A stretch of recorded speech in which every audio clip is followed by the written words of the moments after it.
அன்புருக மனமுருக ஆசை வெள்ளம் கரை புரள உறவாடி இருக்காள முத்தாச்சி பெண்ணாளோட காதல் வசை கொண்டல்லவ அன்புருக மனமுருக அன்புருக மனமுருக ஆசை வெள்ளம் கரை புரள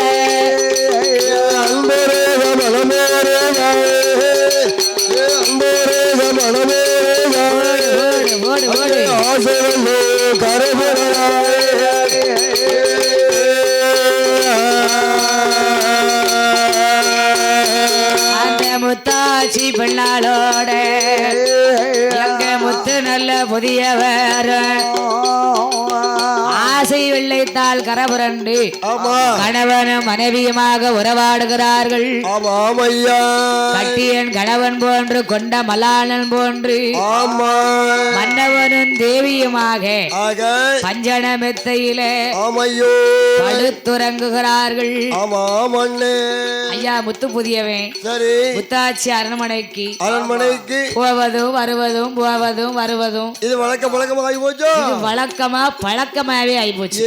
அப்போ ஒரு நாள் இல்ல 2 நாள் இல்ல வழக்கமும் 1 மாசம் இல்ல 2 மாசம் இல்ல கிடையாது. அப்படி எப்படி ஒரு 6 மாசம் போச்சு.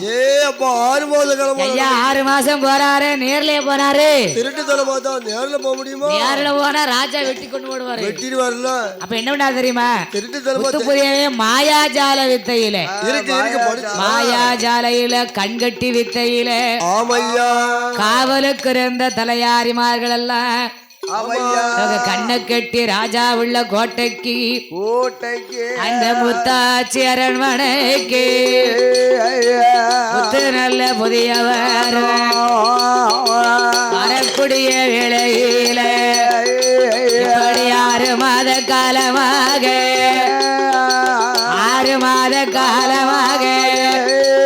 அங்க உறவாடி இருக்காரு.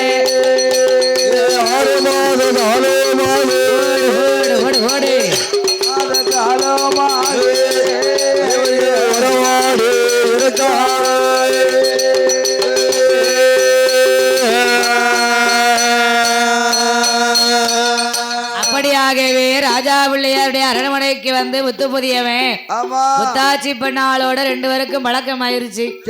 பழக்கம்னா காதல் வசை கொண்டார்கள்.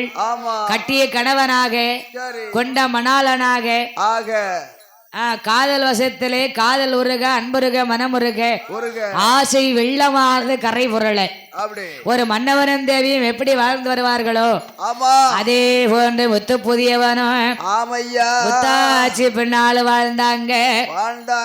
6 மாத கால பழக்கம் வழக்கம். அந்த அம்மா முத்தாட்சியானவள் முத்து புதியவனோடு பழக 6 மாத காலம் கழிந்தது. அந்த அம்மா முத்தாச்சி பெண்ணாளுக்கு கரு